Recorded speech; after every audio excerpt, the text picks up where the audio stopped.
at me. I'm going to do it if you... Don't do it at me. I'm not the one doing it. You did it's bad. It's not me. You did bad. No. Bad Scott. Bad Elyse. Scott. Vow, view, vow, view, vow, view, vow, view, vow to view, vow, vow to view, vow, vow to view, vow, vow to view, vow, vow to view, vow, vow to view, vow, vow to view, vow, vow to view, vow to view each other's movies, even though we don't always like them, but it's okay because we love each other and movies too. Hey there, everyone. Welcome to Vow to View, your Daily Planet podcast all about marriage and the things we make each other watch. My name is Elyse Daly. And I'm Scott Daly. And together, we're the Dailies. Yeah. How's it going, Elyse? It's pretty good. How's it going with you? I'm doing pretty good. Good. This is the podcast where each and every week, Elyse and I get together, make each other watch a movie, or come on movie. here, and talk about it. Yeah, a movie. So sorry, At least guys. one movie. At least one. Yeah, Elyse, Yeah. so the theme of this week is Independence Day. We're doing it a little early because... You're a grand old flag. You're a high-flying flag. Is that the Texas? That's not the... No. That's this one. I mean, that's just a song, babe. Oh, say, can you see? Hang on, I gotta kneel. I gotta get down on my knee. By Help, hang on. the dawn's All right. early Just light. down on my knee. Down on my knee. What so proudly we're not gonna we... do the full... That's good because it's really hard to sing. That's why so many people always do a horrible job and they try and completely spin their own version of it because the actual version is really difficult. It goes all over the place. But this week it's Independence Week, Scott, because next week We're off. we're going to be off. We are actually going to be in our nation's capital celebrating the 4th of July. Yeah. So It's a heck don't of a come time. rob our house, please. Yeah. Please. Yep, that's about I it. hope no one listening knows our address. That would be really creepy. It would be creepy. Yeah, so we're doing it a week early because we're taking off next week. What movie did you pick to celebrate the 4th of July? Drop Dead Gorgeous. What else? Because Americans are all drop dead gorgeous. Well, that is definitely not true. It is. I picked 1996's Independence Day. Yeah. Because you had never seen that movie. I hadn't. And we're going to talk about those. Unfortunately, guys, this is going to be a little awkward because Elise's movie does not exist anymore. That's been happening a lot to me. And I get so irritated that people don't understand the need to keep these classics alive. And this is like a legitimately good movie. It is hilarious. Well, we will get there. Okay. Let's not jump into it yet. Okay, that's fine. I won't jump there yet. But yeah, it is not on streaming anywhere. No. There's another movie called Drop Dead Gorgeous, a 2011. It looks like a terribly... Do not be fooled. Do not cheap- watch that version. You will be upset. Yeah, that's the only one that's available anywhere. You had it on DVD, but for some I reason you did, can't and we find watched it before together. It's just we couldn't find it whenever we sat down to watch it today. Yeah, so And now time's gone away from us. So we either record this and just remember it from the one time Scott's watched it and the many times that I have, or we just pick something different. And there's no other American movie Elyse besides could not this. think of any other kind of movie that is symbolic of America. No. None. Could have done American Sniper. I hate that movie. I know you hate it. Okay. Before we get on to the movies, I don't though, really like it either. we got some stuff to do. Oh yeah, We've got to do the... The Bachelorette. Oh my gosh, there's so much to talk about this Elyse week took too. so many... Wait, hold on. Hold on. No, I don't think you can put me on a timer this time because this week there's absolutely can just put so you on many a timer. fantastic things to talk about. I'll give you 6 minutes. Okay, so first of all, she had a one-on-one date with Colton, and that was the guy that had the whole history with Tia that they brought on. That And was like 2 weeks ago. 2 weeks ago they had the history thing, but this past Monday they had the one-on-one date with the Camels in Las Vegas. That was that guy that they started out with. Okay. And I just there's an unwritten rule. Whether they had dated before and liked each other or not, I would never date one of my friend's exes. And I don't really think you would probably do that either. Did it all the time. Did you really? No, It's just, never. Literally never. No, you don't do that. It's like the bro code and the girl code. You just don't do that. And so the fact that they're even doing that is just disgusting to me. Anyways, so that's all that I really want to say about that, because the group date this week with Wayne Newton and then this like whole slew of guys happened. Yo, Wayne Newton And- doesn't look good. Yeah, no, he doesn't. Wayne Newton has had so much work done that his face doesn't look like a face anymore. Yeah. And I But that like happens Wayne with Newton. a lot of celebrities. Yeah, towards he the just end. feels the pressure. Like, Yeah. Wayne, it's okay. It's okay to be old, Wayne. Now, the deal is, though, is even though it being Wayne Newton, and he's, you know, notable celebrity in the music world, this was the exact same date as previous to the season with, I forget who the other guy was. It was a musician. And it was a one-on-one date with Chris, and they wrote a song to each other.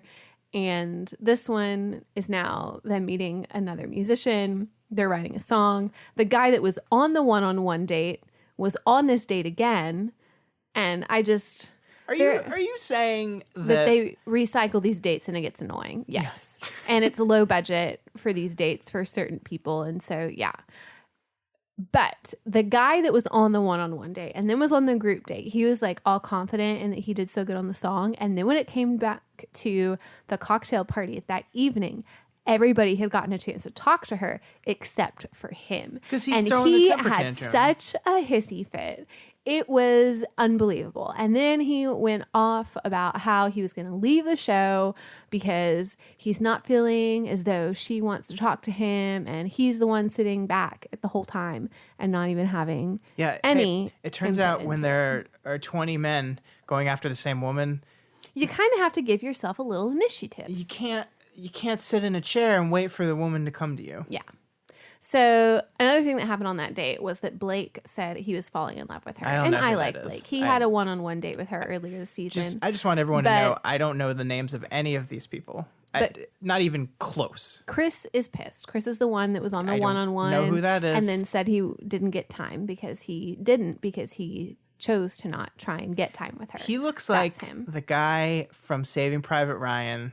Why can't I think of his name? The Jewish guy from Saving Private Ryan that gets stabbed. He looks like that guy. Oh. What is his name? He's a I know who very you're talking well-known about. actor.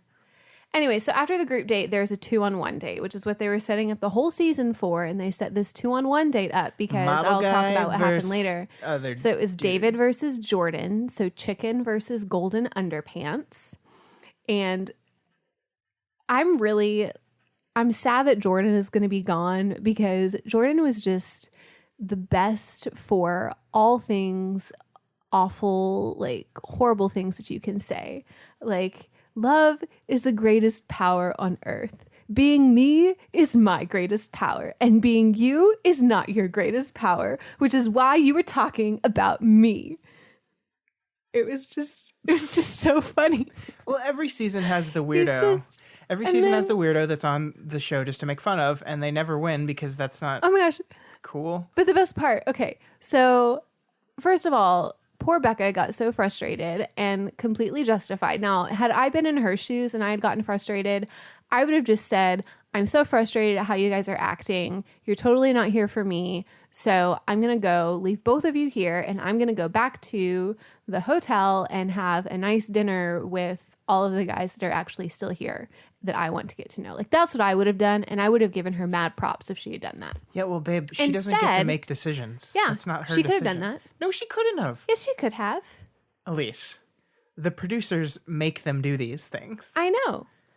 I think that would have been just as much of like good television as the other No. thing. But then again, had we not done that and had her taken Jordan on the date, we would not have gotten to see all of the faces that he can make and how he can move every single muscle of his face and talk about how Zoolander is actually very real. And that is exactly what the model industry is like. Male models that are listening to this podcast, all of you, because Yeah. it's a very popular It male is. model It's podcast. totally popular with the male models.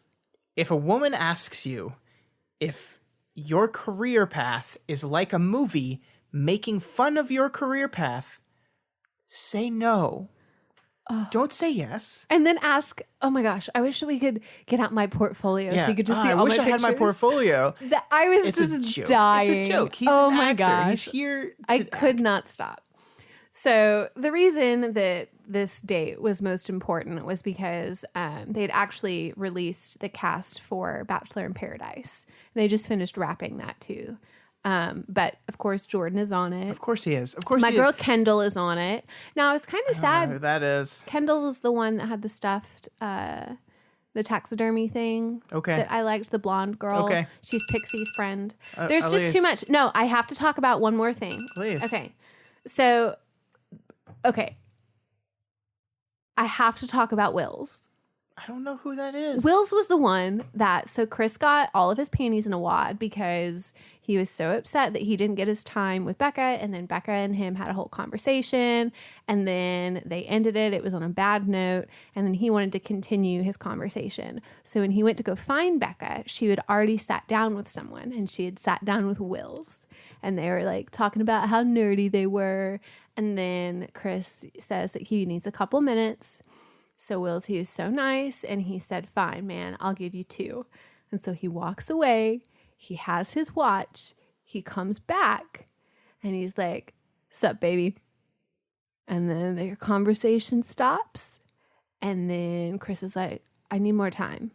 No, man, I gave you 2 minutes. And they were like back and forth, and he was like, I'm going to ask you politely. And it was just like, I could not keep up how excited I was. I was like, I'm pumped. He's handling this like a true gentleman should. And he is just like walking all over Chris and putting him in his place. And she still kept Chris around because she's a horrible judge of character. And so she's they let told some her good to. people. Yeah, they told her to. Yeah. You know what's ironic about this? What? Is I gave you 6 minutes, Mm-hmm. and the timer went off, and you wanted more time, and you just took it. I did. And you took it to talk about a guy you were impressed by. Mm-hmm. Yeah. You didn't pull a Wills, though. You didn't ask the way it Wills. Had you gone, sup, baby? I gave you a timer. And I'd be like, but I need a couple more minutes. And you could be like, nope. I already gave it to you. So what you're saying is you were fully taking advantage of the fact that I'm not going to be mean to you to get more time when you want it, to get the things that you want, is what you're telling me. I do that sometimes. Yeah, I that's do. what you're telling me. I do. Okay. I admit it, though. Well, now I know, and you're never getting anything from now on. It's over. That's it's over. mean. Yeah, it's over. I'm going to be a Wells. You're obviously attracted to this man, so that's what I'm going to do. I'm not, like, physically attracted Elyse, to him. you were, like...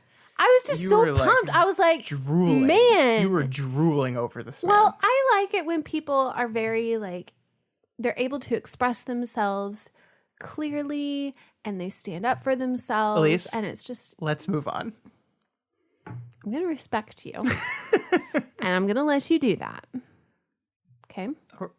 And I'm not going to choose to talk about it as part of my rose or thorn either.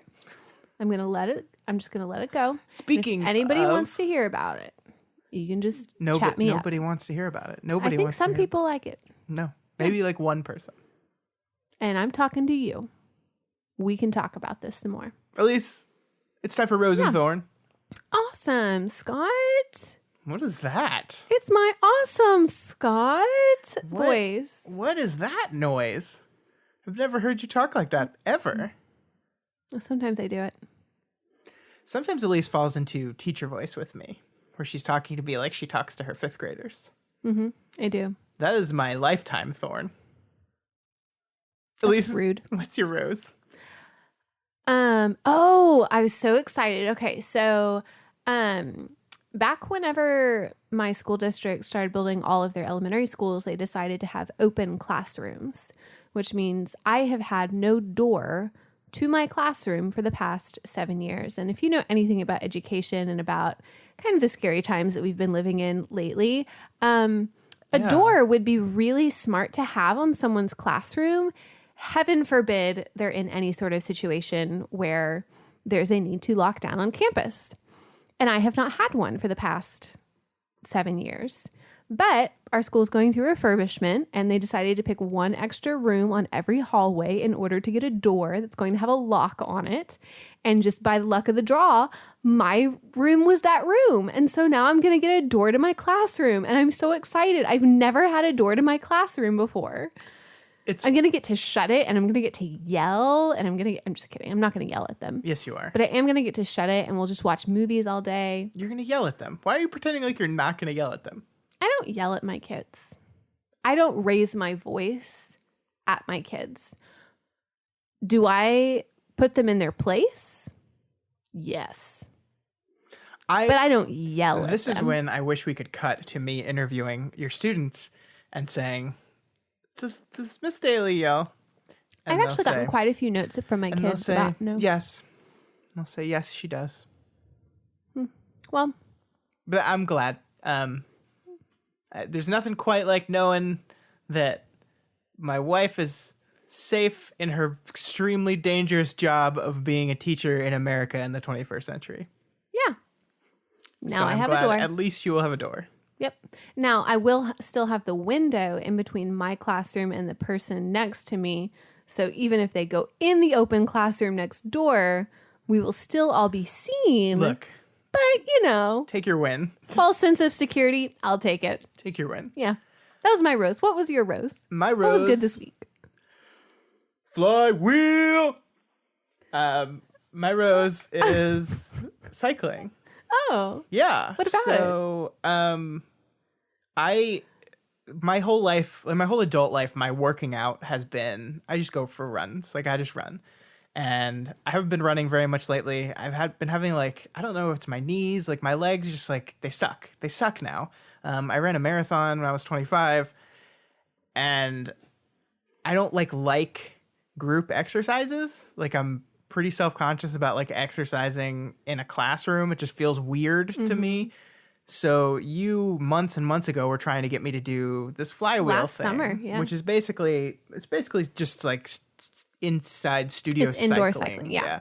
It's like if you hear all the Peloton commercials, Peloton commercials. it's the same kind of class, thing. A studio room full of So it was seating. back in December you made me go for the first time. Like you did your thing where you guilt me into it by saying New Year's resolution. I just think it would be so fun if we could do this together. And you did it once and then you kept turning that and just like I just like that we get to exercise together so much.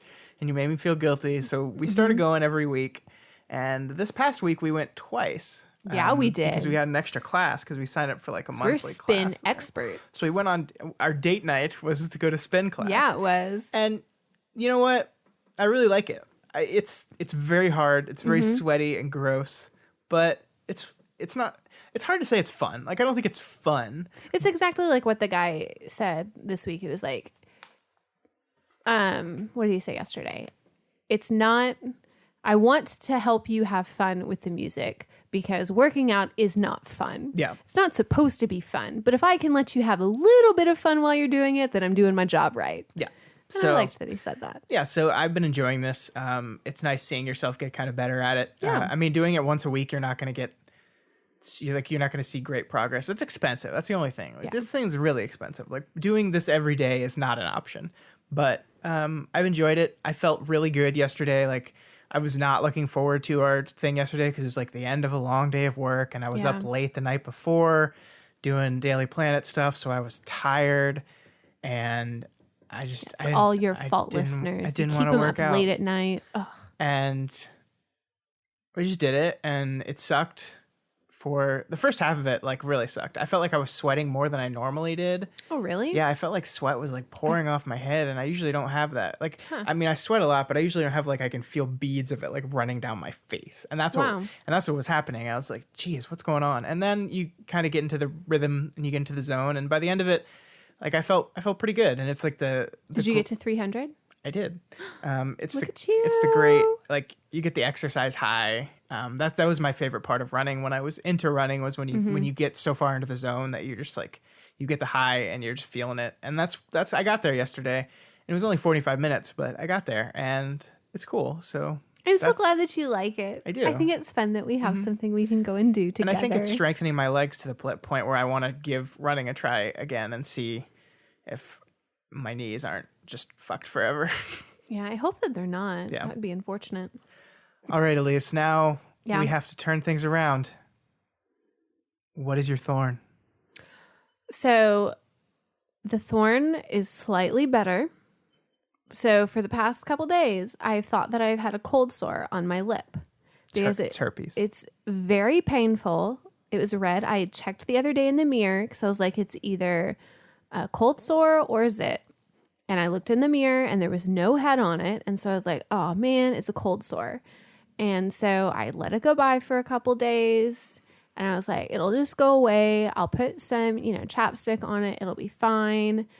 And it didn't get better. It kept getting worse. It kept hurting and hurting and hurting. And so today I finally went to Target, and it was so bad. I made a trip to Target to research and find what I could get medicine wise from there so that I could put it on there. Like, that's how bad it hurt.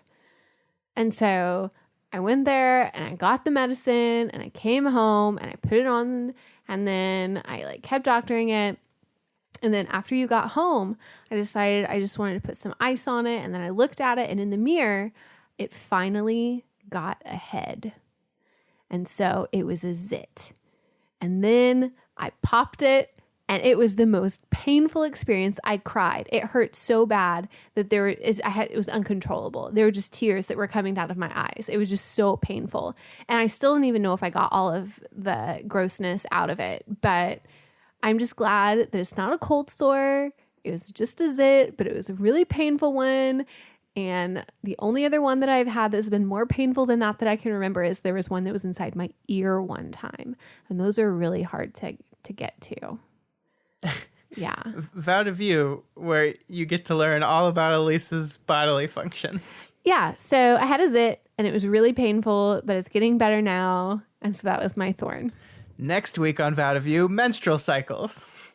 No, that'd be gross. Exactly. Is it my turn? Yeah. What was so awful for you? You haven't shared these with me. So I know. So what's well, bad? I mean, they're right here if you want to look at them. No, I prefer just to have this in conversation. Like, you actually enjoy talking to me. Ouch. I'm just kidding. I know that you do. My thorn is Justice Kennedy is retiring from the Supreme Court. Yeah. I don't like to get too political on this show, but the show is also a reflection of our lives and what we're doing in our lives and what we're thinking about and what we're watching and our relationship. And I feel like I can't hide the strong political side of myself. I feel that would be disingenuous. So, yeah. Ingenuity.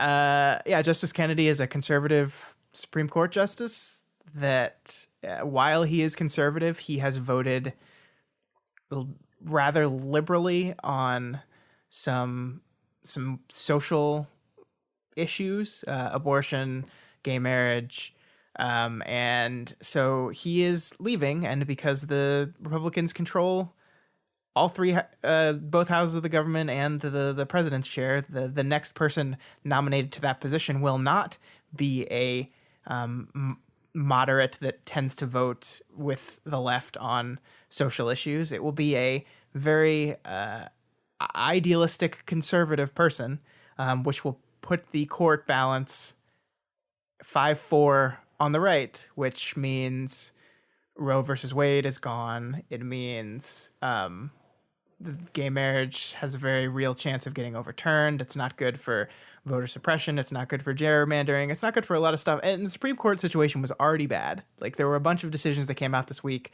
that were, if you have any kind of progressive leaning, it's already bad. And it's going to get worse. And this is the first time in, I think, the last 20 years that the balance of the court has shifted, because yes, Clinton nominated judges, Bush nominated judges, Obama nominated judges, but they were already left or right wing people when they retired or passed away. So it was just replacing a right wing person with a right wing person, replacing a left wing person with a left wing person, replacing a moderate with a moderate. This is the first time in my lifetime, basically, that the balance is shifting, and it's scary. It's really scary. And I hope that I mean, there's nothing we can do. Like there's I mean, you can call your senator and do all this stuff, but you need 51 votes in the Senate, and they have them. So the only thing we can do is plead with them to wait until after the election, because surely Mitch McConnell, who said that in 2016 we have to wait because the American people should get, we shouldn't nominate a Supreme Court justice in an election year because the American people should get their voice heard in this. Surely he's saying that in 2016 will also agree that we should do that in 2018, another election year. That was sarcasm. They're not going to do that. So it's just bummer. I'm scared for people. I'm scared for my sister and her marriage. And obviously we're going to fight and we're going to hope that things go our way, but it just bummed me out. It's out of all the things that have happened in this administration that have worried me, this is probably the biggest. Well, I mean, this is something that does have a very long-term effect, knowing that it's a lifetime appointment. Yeah, I mean, Trump has said he wants, some of his nominees are in their 40s. So he wants someone that will be on the court for 40 years. Yeah. Well, I know that it's scary, but I keep that optimistic spirit, and I just keep hoping and keep praying that it just ends up a better thing than what you've thought. Yeah. Because I know that in certain things, especially with like things that have happened with school and gun violence, it's not always that, Yeah. I feel like prayers get you to a certain extent, but I do think that there needs to be action as well. Mm-hmm. But in this case, I mean, I do think that is something that I am very much able to do, and trust that, I hope there's some moderate Republican senators out there that feel that some of the things that a very right-leaning judge would allow happen is a deal breaker. And I guess you also need to think about if, come November, they're going to be seeking re-election. Some of these people are not going to be seeking re-election. And so they could also have the mentality of, this is my last thing. I know that I don't normally vote this way, but, so like there are so many variables to it that you just kind of have to realize, yes, this is awful. Yes, this is not something that I want. I'm hoping that it goes this way, but, it's not, don't already think that it's written on the wall or it's going to be as awful as you think. I think Roe v. Wade is dead. I think it is. I think that's one of the first things that they're going to do. They can't kill Roe v. Wade. It's alive. I think like a lot of states have trigger laws set up already where the second Roe v. Wade is overturned. Mm-hmm.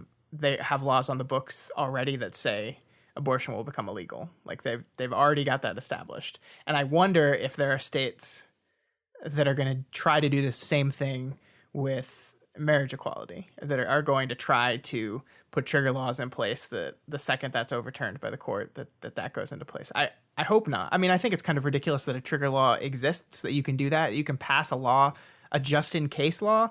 That seems like a thing. That seems like a weird thing. Like if the Supreme Court has ruled that unconstitutional, the law that's like, well, just in case they don't, well, it's weird. Yeah. Anyway, I don't want to be too negative. It was rough, and like, sorry for politics. I'm not going to do this every week, but it was 2 weeks in a row, Scott. It's 2 weeks in a row. Babe, it's a rough time. It's a rough time. I forgot that I did it last week. I'm sorry, guys. It's okay. It's just, it's rough. Hopefully, my November rose will be. Oh yeah. Will be some political stuff, but yeah, everyone vote. Elections are important. Like this is what we've seen. Everyone that stayed home or they didn't like either of the candidates, like this stuff matters. Like it even if you really don't like either person, the power that they wield really matters, and it can affect people's lives. And we have to exercise that right. We have to do it. Vote. Boom. I'm done. I'm sorry. Let's talk about some silly movies. Okay. First up, we have the movie we didn't watch. So let's see how this goes. So Drop Dead Gorgeous came out in 1999, and it has a stellar cast. Stella. I'm talking about, it has Kirsten Dunst. It has Allison Janney. It has Amy Adams. It's Amy Adams' first ever movie. My favorite actress. This is where she got her start. It is Denise Richards. It is Kirstie Alley. It has Brittany Murphy. I mean, who else do you want in this movie? Because I bet you they are in it. Not really all of them. I think that's actually it. That's all the people. That was all the really good ones. But you know what? It is a fantastic movie. It is a mockumentary about a little small town in Minnesota, and it's their beauty pageant. And so Kirsten Dunst is trying to find out like how she can get her big out of town, because it's this just small farm town she works in. I can't even think what the name is. What? Funeral parlor? Yeah. She works in a funeral. She does the makeup for dead people. So it's kind of funny because as the whole beauty contest is going, there's someone who keeps killing all of these people that are contestants. Hence the name Drop Dead Gorgeous. Yes, hence the name Drop Dead Gorgeous. So she ends up, like doing their makeup and all of that. But the mockumentary part of it makes it absolutely hilarious. Not just to mention, this is the first thing I'd ever seen Allison Janney in that I can recall. And it was just like, I fell in love with her. And this type of character reminds me of the type of character that she played in I, Tonya. Tonya Harding. Tonya. In I, Tonya, except I think this one, it's more lighthearted than the I, Tonya because obviously. She plays Kristen Dunst's mom's friend, right? Yes, she's like friend of the family. Friend. She really helps her out. Yeah, she's hilarious. Man, She's I love so Allison Janney. funny. I've been rewatching The West Wing. Yes. And she's such a, like, rewatching The West Wing and then having this movie and having I, Tonya, you see the range of this woman. She's so wonderful. She can be this wonderfully classy, like, professional White House press correspondent. Thank you. And then she can be these like she can be a white trash person, I, Tonya, and here she's like a very typical. She's a beautician. Say, you boys been to the Lehmans? Shut it, Loretta. If you have, you got all the pictures of the winner you need. Shut it. Oh, Christ, it's true. Loretta. Let's just say who should win. Who deserves to win is Amber. Why don't you just She's paint the a big old prettiest, target you know, on your ass? Best damn tapper, the most smartest. Most smartest? Yeah. Oh, that's great. You're real educated, like. Most smartest. Get a picture of that. Most smartest. Most smartest. Come on. I'm cutting you off and sending you home. She's got to Well, go home excuse now. me, Come Annette, on, but I'm sweetie, bragging let's up go. your kid I here. know. Come on, let's go. Amber's going to be the next I'll be Diane right Sawyer, back. We'll you see you know. later. They're making a movie. All here, right, they're goddamn making it. a movie. You don't know where. Is this making fun of Minnesota? It's just making fun of beauty pageants, the whole shebang. Yeah, it's making fun of it all. I wonder if people from Minnesota are insulted by this movie. It's kind The of like, person that made it is actually from Minnesota. so it's like a Fargo deal. Yeah. I can sum up our entire philosophy with this glass.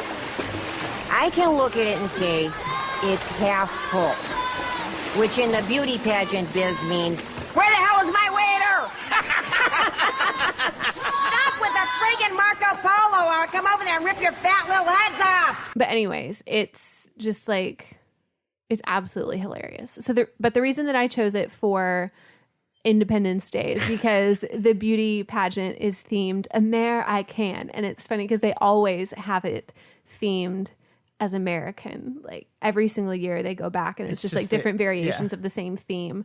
But it's because the person that's in charge of the whole pageant, who was a previous winner, her daughter is in it, and the person that's in charge of it has been in charge for years. And it's just kind of like the whole small town, so small of a town that really one family holds all of the strings and just pulls them. And so the fact that Kirsten Dunst is doing the beauty pageant and people actually like her because she's kind and she is actually talented and well-spoken and cute, it's just kind of like definitely adds to that. Yeah, I mean, they're tension. setting her up to lose, right? Because I remember the interview process where one of the interviews is, if you were a tree in the forest, what kind of tree would you be? And then Kirsten Dunst's character sits down and their question is, spell all 50 states in alphabetical order. And she does And it. she does It's it. so funny. Kristen Dunst is great. She is. I really like her a lot. And she's not in as much. She was in I think it was season 2 of Fargo, and she was so excellent in that. I really like her a lot. Yeah. I think Denise Richards, this is her lane. Like, Denise Richards, I think, is not a very good actress. She's a very beautiful woman. She's not a very good actress. I will always remember her in Bond. She played the character named Christmas or something in one of the Pierce Brosnan Bonds, and she was so bad. She was supposed to be like a nuclear scientist, and it just did not work at all. But this is her lane. This is like the perfect role for her. And I think she's funny in it. The other thing that she's good in is It Takes Two. It's a Mary-Kate and Ashley movie. Okay. I don't care about that. It also is a role that does not require great acting. Yeah. She needs roles with limited range. Yes. When the range is just, hey, just be yourself. Yes. Just be yourself and read these words. Yeah. Brittany Murphy is really good in this movie too. She's so funny. She's really funny. Look, here's the thing. I love mockumentaries. I think if you had to ask me one of my favorite genres of film, first I'd say probably horror movies. I think mockumentaries would be right up there. I cannot think of a mockumentary I don't love. I love This Is Spinal Tap. I love all the Christopher Guest things, the Best in What Show. We Do in the Shadows. I love Best in the What We Do in the Shadows. All the Christopher Guest stuff is great. American Vandal was the true crime mockumentary that came on last year on Netflix, you did really like which that. was so funny. Popstar, which is a movie that nobody saw, but everyone should have So seen. fantastic. It was so good. The mockumentary genre just works for me. It's a great comedy thing. Yeah, it's a great way to structure comedy, and it just like it is my sense of humor. So yeah, I mean, I had never seen this movie before you made me sit down and watch it. I think it was about a year ago now. Yeah, probably. And like the name and the concept, like you say, the name of the movie is Drop Dead Gorgeous. It's about drama in a beauty pageant, and you're just like, ugh. But if you say this is a movie called Best in Show, and it's about drama in a dog showing competition, I think you'd have the same reaction. Yeah. And then like as soon as you put this on, I was like, wait, it's a mockumentary? And then as soon as you see the cast, it's just, oh my gosh, it's so good. It is really good. I'm so upset that we didn't get to rewatch it, but we'll rewatch it. We'll find it. We're I gonna think have to it's buy probably it. at my parents. We're I gonna don't have to know. buy it again or something. I don't know Oh why my this gosh, is not it's so streaming. good. It's ridiculous. And the funny thing is, Google and all the internet thinks it's streaming because there's that other movie by the same name. The horrible one that came out in 2011. Yeah, it looks bad. It's Ugh, real don't bad. watch it. I'm so sorry if in preparation for this you found that version of it and you watched it and you thought to yourself, why on earth would Elyse like this movie? And then you like completely had me drop a couple points in your brain because you thought that it was that movie. You guys But are- you know what? It's okay. You guys This one's fine. You guys are keeping brain points about us? That's Yeah, not they fair. keep brain points about us. I'm Jesus. always like 5 points higher than you at the very least. You know, to be honest, that's fair. Thanks. I think that's a conservative amount Yeah. of points. I think it's probably closer to like 15. Oh, thanks, babe. Elyse, Yeah. Amy Adams. Yes. Amy Adams is so like the weird thing about Amy Adams is she worked for so long doing small things that like you just see her in all these things that you watch in the time. She's on this. She's in Buffy. She's on an episode of Buffy the Vampire Slayer. She's in an episode of Smallville, which is another show I watched a lot. She just did all these small things. And like the amazing part is in all these things, she has bit parts, but I think They're you can so good. I think you can see what makes her great. And I've talked in front of a microphone for a long time about why I think Amy Adams is a wonderful actress. I think you and I have talked about it on here before. But man, it's a very small role in this. She's just so kind of funny. the ditzy. She's a ditzy cheerleader yeah. that is actually pregnant during the whole she's thing. kind of slutty too, but Yeah. it's so good. It's so good. Oh. And like the fact that I can remember this performance, I haven't seen this Yeah. movie in a year. Like this sticks out to me. I The paint with the ladders when they sit down on him and she like, and then her boyfriend in the audience. Guys, this is just so good. It is pretty swiping pretty hard at Minnesota, but if the writer of this Lona Williams is from Minnesota, then it's more one of those like Fargo. The Coens wrote Fargo as kind of a they were taking shots at North Dakota, but they were doing it lovingly. Yeah. So it's kind of like that. Yeah. Kristen Dunst really does that accent, that northern accent really So good. don't you know that this is just like the best movie in the whole world? Yeah. Do you want to talk about it some more? You know what's interesting about you? Yeah. Whenever you do voices, your volume goes up. I get a lot louder. You do. Yeah. It's just something that happens. It's pretty good.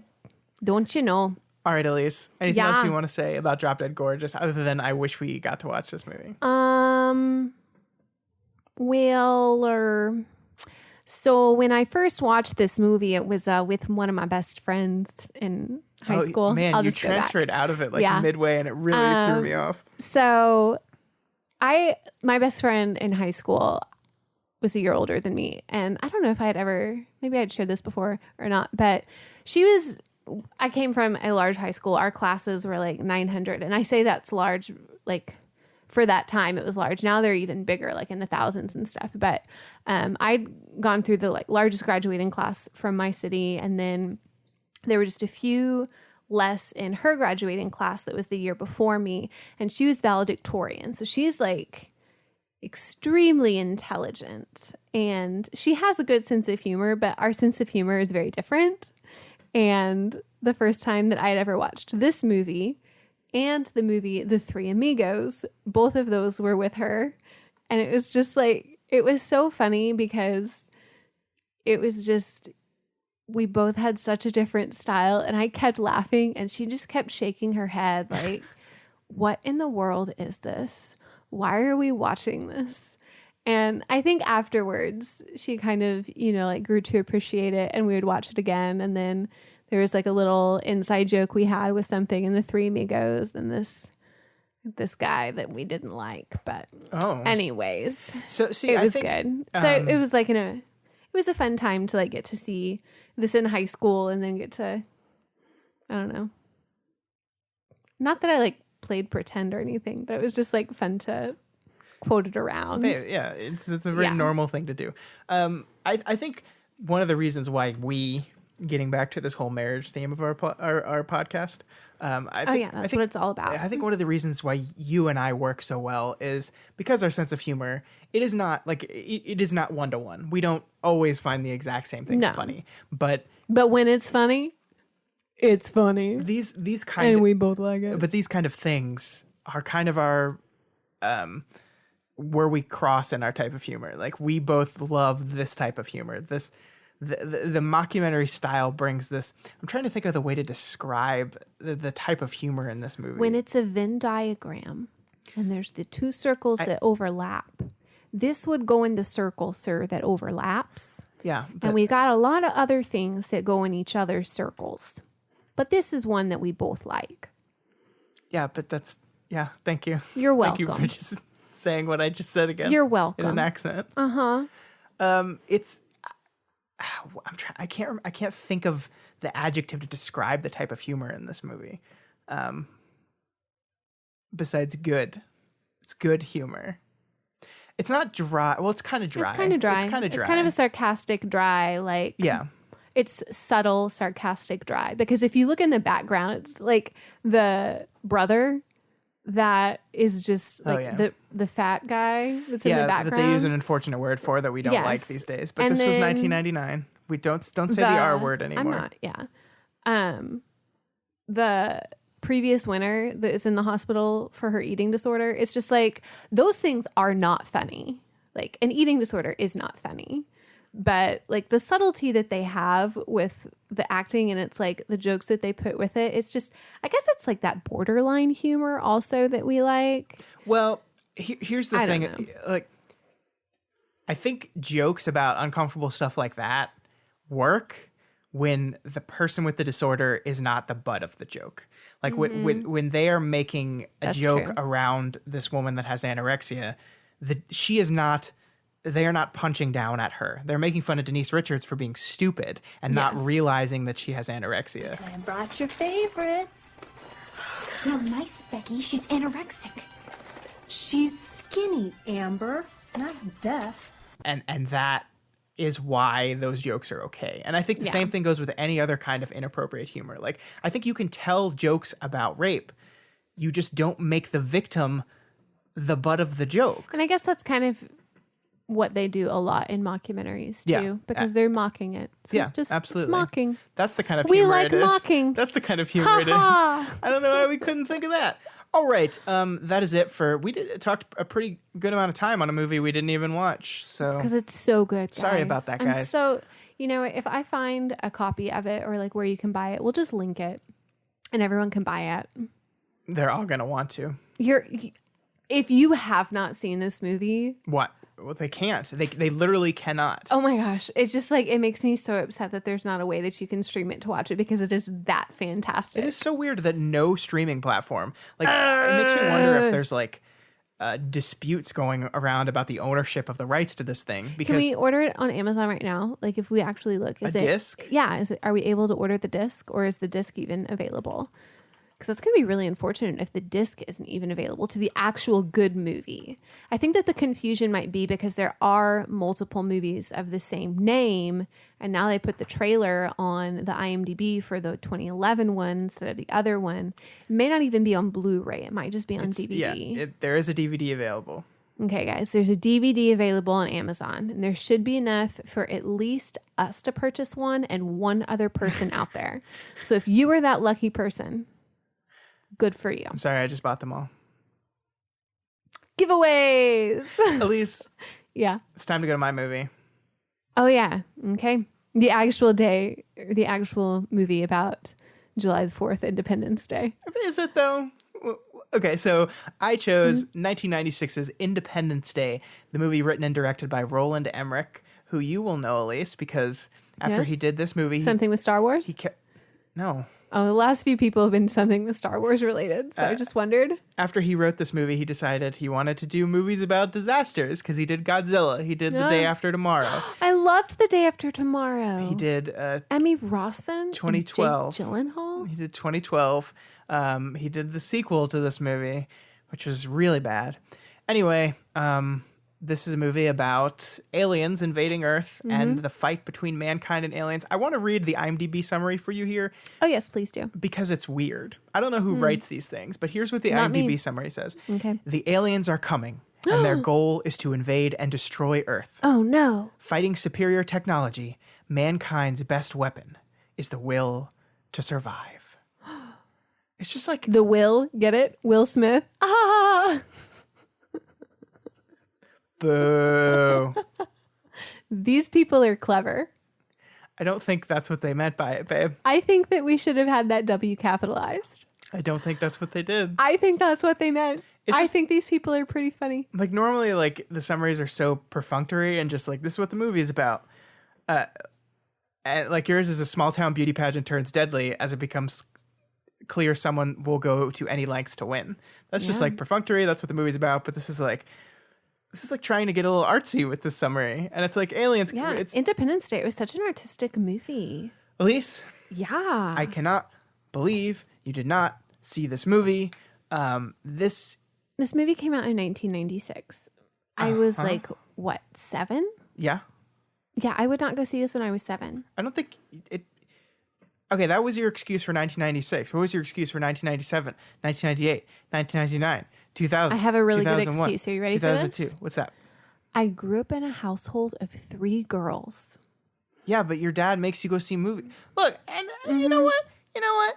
Alien disaster movies Are your cup of tea? are not gender That's what you specific. like. They're not gender specific. They're not. This movie's got everything for you. It's got Will Smith fighting in planes. It's got Jeff Goldblum giving Jeff aliens Goldblum. I do like Jeff viruses. Goldblum. It's got the president giving speeches and the Yeah, first. it's got the guy from Casper. See, I saw Casper when I was little. I saw Jurassic Park when I was little. I saw Men in Black. It upsets me that Bill Pullman is to you the guy from Casper. He's also the guy from Sleepless in Seattle. the guy from Casper Casper and Sleepless in Seattle. Bill Pullman. Yeah. That would what be else like is he in? What's his big thing? that would be like calling Will Smith the guy from Wild Wild West, the guy from That's a from good Hancock. movie for him. No, it's not. You know, it was a big movie No, at his it's time. Not. You know, I prefer to think Fresh Prince of Bel Air and Yes, that's Elyse. That's my Because point. this is the story all about how his life got turned upside down. I'd like to take a minute, so just sit right there. I'll tell you how it became.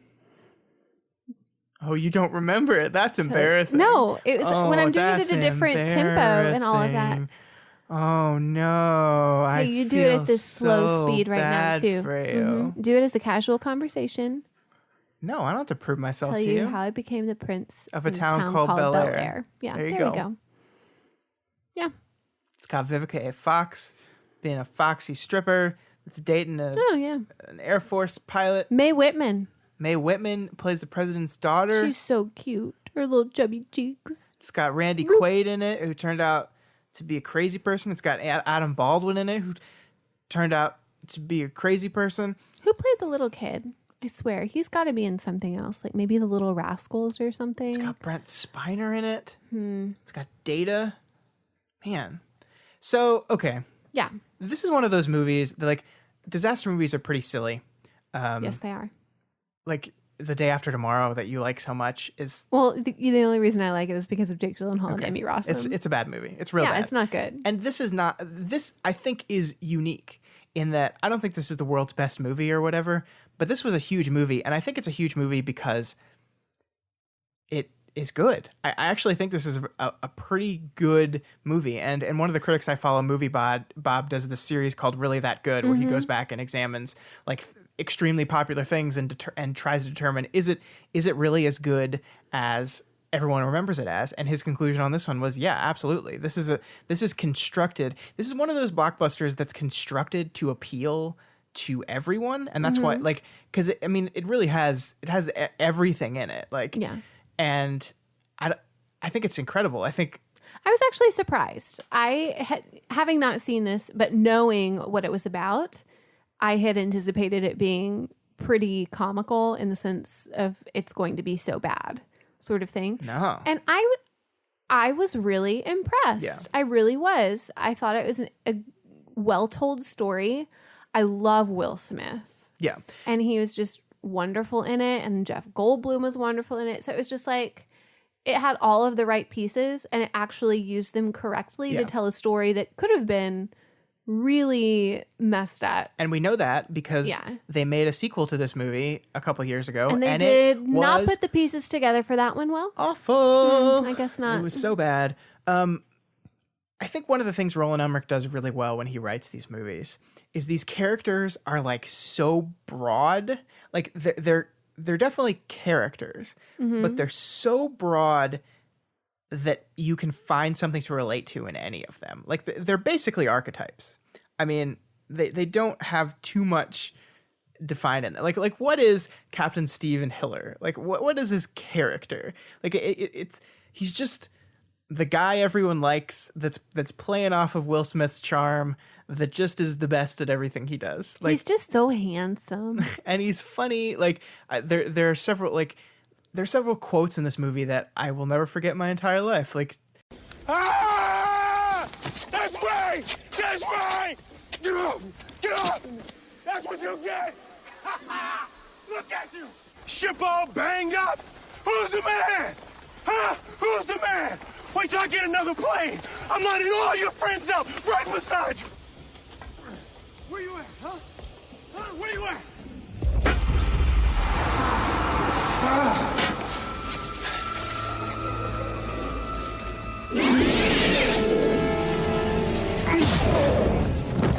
Welcome to Earth. That's what I call a close encounter.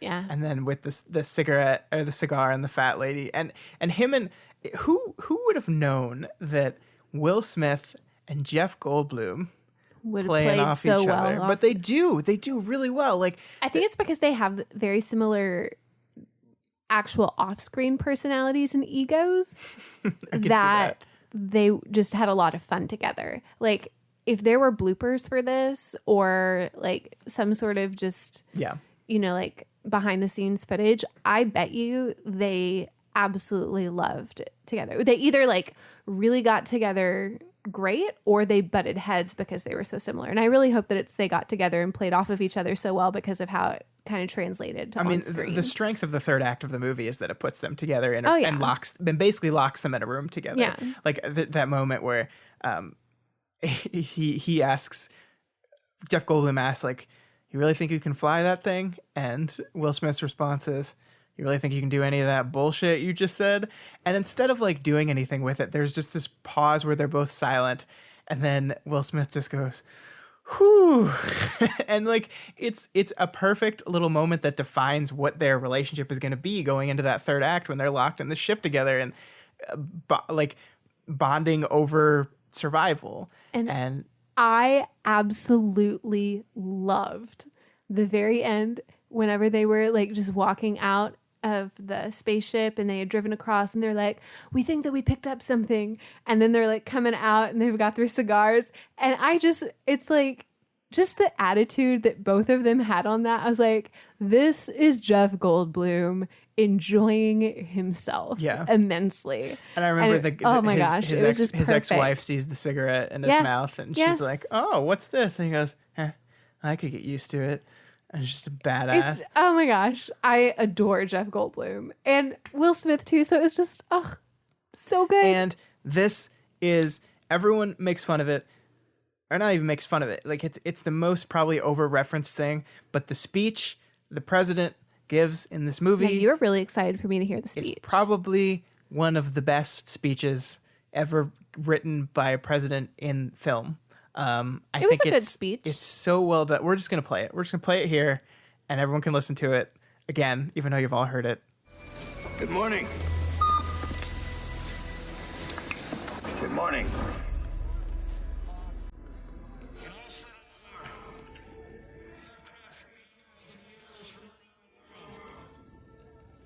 And you will be launching the largest aerial battle in the history of mankind.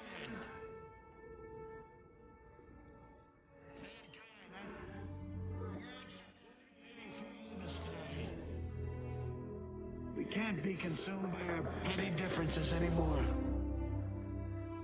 We will be united in our common interest. Perhaps despite that today is the 4th of July, and you will once again be fighting for our freedom. Not from tyranny, oppression, or persecution, but from annihilation. We're fighting for our right to live, to exist.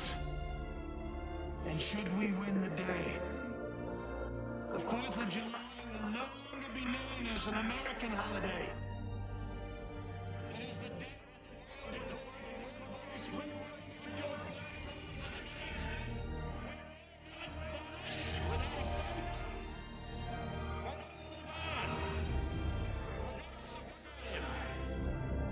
Today, we celebrate our Independence Day.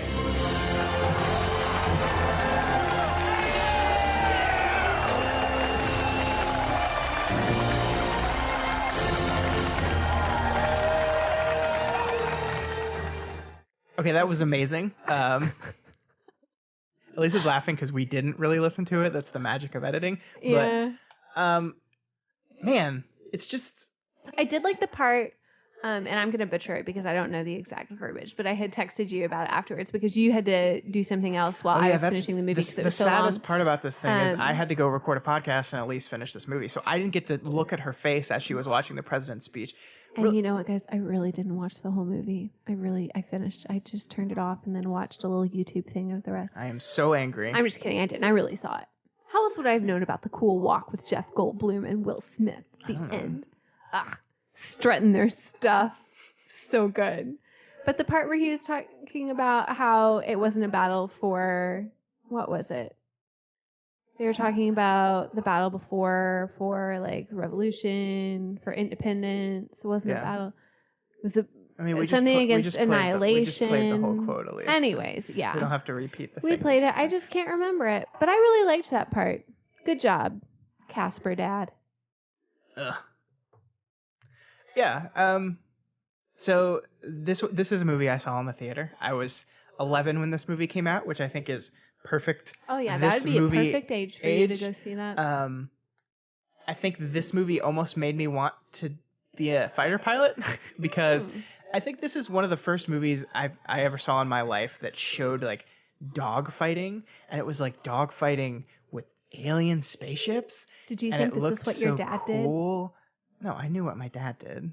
He didn't fly fighters. I knew that. did? Could you imagine him doing it though? Did you ask him if he wanted to do it after he saw this movie? Yeah, I mean, my dad, yeah, but that's not the type of planes he flew. He could have, but he loved his family too much. Bad mistake, Dad. I It's a guess bad you're mistake. pretty cute, Um, pretty lovable. so like the dogfighting stuff was so cool. Like I don't know what's so great about like Eagle 1, Fox 2 when they launched the missiles, but Tally ho, bandit, fights on. Bloop, bloop, bloop, bloop, bloop. That wasn't from that, but I went and I No. flew a simulator once, and we had to say stuff like that. that was not what they said in the movie. No, not in the movie, but that's what I had to say in my simulator. But I don't know. I just think there's like, it's so, this movie like feels epic. It's 2.5 hours long, but it doesn't feel long, but it just feels like it moves between different things because the opening is pretty, like it takes time before they attack. Like there's a good solid half hour to 45 minutes before things really start to kick off, where you get to understand your characters and you know what their wants are, and you know what their needs are, and then you get to see these amazing destruction sequences, like which this was before CG was really dominating. So a lot of these explosions were practical. They blew up miniatures to get the effect of New York, LA, and DC being destroyed. And I mean, it's crazy. Like the image of the White House blowing up is something that's kind of scarred in my brain, and I know it's been used in like anti-America videos. Like I think ISIS used the image of the White House blowing up in part of their recruitment bullshit. But it's just, that's scary. Yeah, it's just an iconic movie that works really well. It's one of those. I feel like it's one of those lightning in a bottle things. Obviously, they tried to do it again. I don't think you could make this think this way and have it succeed on the level it does. There's some pretty silly parts of it, but man, I think Independence Day is great. I really do. It's pretty good. I do. enjoyed it a lot more than I thought that I was going to. Good. You made me watch a couple different Alien movies so far, but they've been good Alien movies. So thank you for choosing. I good don't ones. watch bad Alien movies. I'm Elyse. sure you've seen some bad Alien movies. Yep, Now, of have you course I made have. me watch those bad Alien movies? No. Thank you for not making me watch those bad Alien movies. No problem. Yeah. So my that's gosh. Independence So- Day. We're not going to be doing anything next week because we're taking a week off. Correct. Did we talk about what we're going to do the following week? Oh no, I totally forgot about that because I was I like, did too. I was like, we have next week off. I don't have to worry about it, but we have to announce something. Well, you know what? The following week is my birthday. All right, Elyse. Yeah. You are taking over. You have control. I am. We are giving you Yes. total control of Yes. the episode in 2 weeks. You get You to are. pick both movies. What are they going to be? Okay. So the first one that we're going to do is Romancing the Stone, Okay, a movie I've never seen. a movie that you've never seen before. It was an older movie. It's about an author. Anyway, we'll go into it's a what stone. it's about. It's about some romance. It is about some stone and it is about some romance. Michael Douglas is in it. He looked really handsome in his younger years when he was in this. And not that he's not still classically That would be handsome good now. because Ant-Man have just come out. Oh, well, looky there. And so the other one, it has to be musical, obviously. Obviously.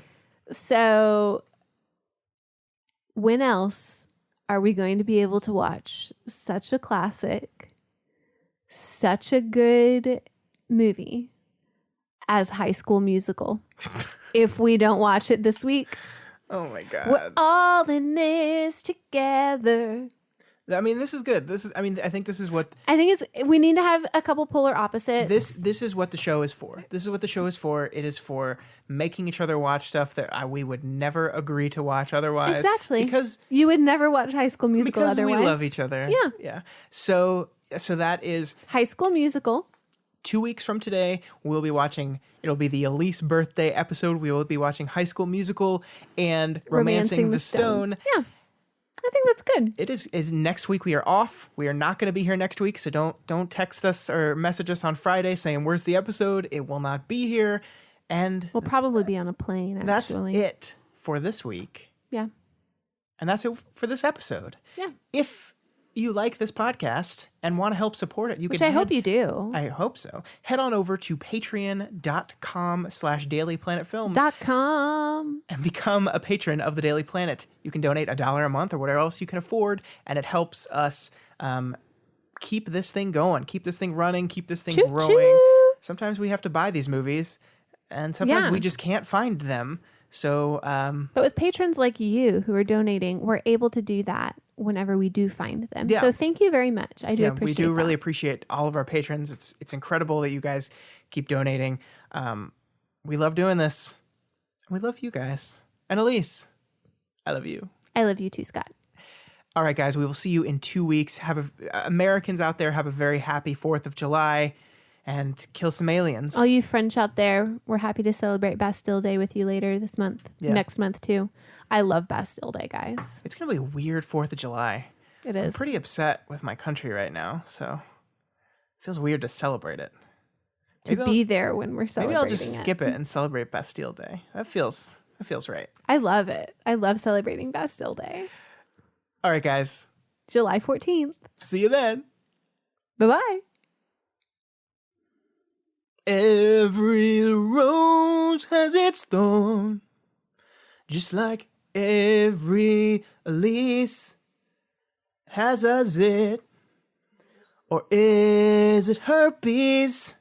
It didn't come from me. I hope it's not herpes. Yeah, not herpes. No, she left the room. I'm just talking to myself.